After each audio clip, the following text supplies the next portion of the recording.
వందే మాతరం విషయంలో కేంద్రం స్పష్టంగా చెప్పేసింది. వందే మాతరం మొదట పాడాలి, తర్వాత జనగణమన పాడాలి. జాతీయ గేయం మన వందే మాతరం, జాతీయ గీతం జనగణమన. అలాగే ఆ రాష్ట్ర గీతం పాడే అలవాటు ఉంటే చివరిలో రాష్ట్ర గీతం పాడాలి. మొదట మాత్రం వందే మాత్రమే పాడాలని కేంద్రం స్పష్టంగా చెప్పేసింది. ఎందుకు అంటే ఈ విషయంగా అన్ని రాష్ట్రాలు ఒకే విధంగా ఉన్న తమిళనాడులో మాత్రం దీని గురించి ఇప్పటికీ పెద్ద రాద్ధాంతమే జరుగుతోంది. వాళ్ళకేం పోయే కాలమో అర్థం కాదు, కానీ వందే మాత్రం ముందు పాడడానికి వాళ్ళకి నోరు పడిపోద్ది, నోరు రాదు. రాష్ట్ర గీతం మీద ప్రేమ ఉండాలి, తప్పేమీ లేదు. కానీ దేశం మొదట కదా మనకి.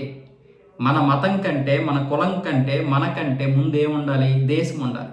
కాబట్టి దేశానికి సంబంధించినటువంటి గేయాన్ని, దేశానికి సంబంధించినటువంటి గీతాన్ని మొదట ఆలపించాలి. ఇక్కడ ఏ రాష్ట్ర గీతాన్ని కూడా ఆలపించొద్దు అనడం లేదు.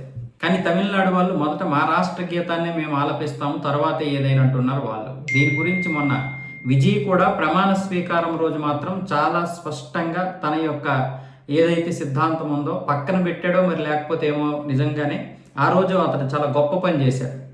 వందే మాత్రం జనగణమన చివర్లో ఆ రాష్ట్ర గీతాన్ని ఆలపించడం జరిగింది. ఆ విషయంలోనే అక్కడ డిఎంకే వాళ్ళు మళ్ళీ పెద్ద రాద్ధాంతం చేశారు. దాని తర్వాత ఇప్పుడు కేంద్రం ఏమొచ్చి దీని గురించి స్పష్టమైనటువంటి ఆదేశాలు జారీ చేసింది. ఇక నుంచి దీని గురించి ఎవరో మాట్లాడాల్సిన అవసరం లేదు. అలాగే ఆలపించేటప్పుడు వందే మాత్రం జనగణమన ఆలపించేటప్పుడు ఏ విధంగా కూడా తప్పులు దొరలడానికి లేదు. తప్పులు దొరలకుండా అక్కడ ఉన్నటువంటి లిపిని కానీ పద ప్రయోగాన్ని కానీ ప్రయోగించకూడదు, మార్చకూడదు అని స్పష్టంగా చెప్పింది. చాలామంది తమిళనాడు వాళ్ళతో పాటు ఇక్కడ మన దేశంలో ఉన్నటువంటి మిగతా వాళ్ళు కూడా పాడడం లేదు జాతీయ గీతాన్ని. దాని గురించి కూడా ఇప్పుడు ఈ యొక్క మార్గదర్శకాలు అనేది చాలా స్పష్టమైనటువంటి వైఖరిని తెలియజేయ కాబట్టి ఇక ఎవరైనా సరే ఈ దేశంలో ఉండాలనుకుంటే దీన్ని పాడాల్సిందే, ఆలపించాల్సిందే.